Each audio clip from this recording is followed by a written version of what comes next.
Hari ini kita akan ngebahas sesuatu yang cukup menarik dan relevan dalam dunia ekonomi dan politik global, yaitu tentang kelompok negara-negara BRICS dan peran mereka yang semakin penting di panggung internasional.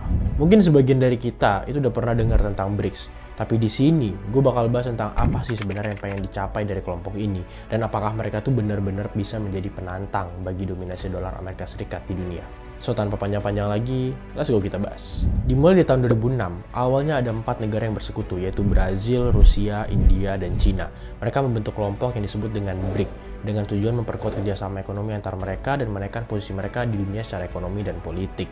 Nah, 4 tahun kemudian, di tahun 2010, Afrika Selatan ikutan gabung, yang ngebuat nama kelompok tersebut berubah jadi BRICS. Kelompok ini kemudian semakin berkembang menjadi organisasi yang khusus pada kerjasama ekonomi, saling dukung juga tuh satu sama lain di bidang pembangunan, dan pastinya pengen posisi para negara anggotanya tuh lebih kuat di panggung global.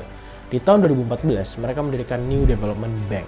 Bank ini disiapkan untuk mendanai proyek-proyek infrastruktur di negara-negara berkembang, seperti jalan raya, jembatan, rel kereta, hingga pasokan air. Menurut data akhir 2022, bank ini sudah mengucurkan dana hampir 32 miliar dolar untuk proyek-proyek tersebut.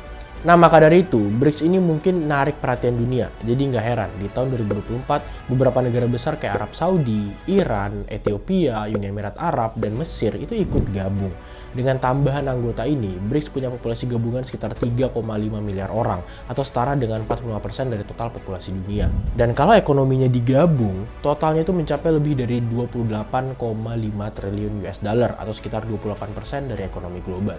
Hebatnya lagi nih, Iran, Arab Saudi, Uni Emirat Arab juga merupakan produsen minyak utama yang memasok sekitar 44% dari minyak mentah dunia.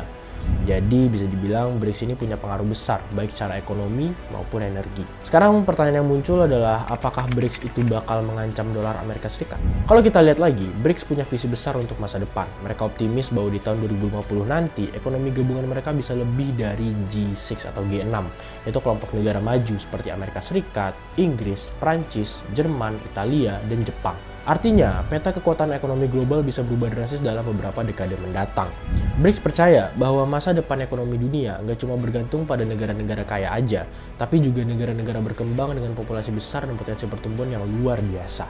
Dengan kehadiran BRICS, perusahaan dan investor dari seluruh dunia mulai melihat peluang baru di negara-negara ini. Walaupun sebenarnya kalau kita lihat ada tantangan dan ketidakpastian, banyak yang percaya bahwa BRICS punya potensi untuk membentuk blok ekonomi yang kuat di masa depan. Tapi tetap aja guys, kemungkinan untuk menciptakan sistem pembayaran baru atau bahkan mata uang digital khusus perdagangan internasional tetap ada tuh di masa depan. Menurut gue pribadi, menciptakan sistem pembayaran baru atau mata uang digital itu mungkin lebih realistis daripada bikin mata uang fisik. Mari kita diskusi di kolom komen, dan kalau misalnya ternyata kolom komentarnya dipenuhi sama pendapat-pendapat kalian nih para netizen, mungkin gue bakal bikinin satu video sih yang ngebahas tentang apa sih dampak Indonesia ketika dia join BRICS ke ekonomi kita.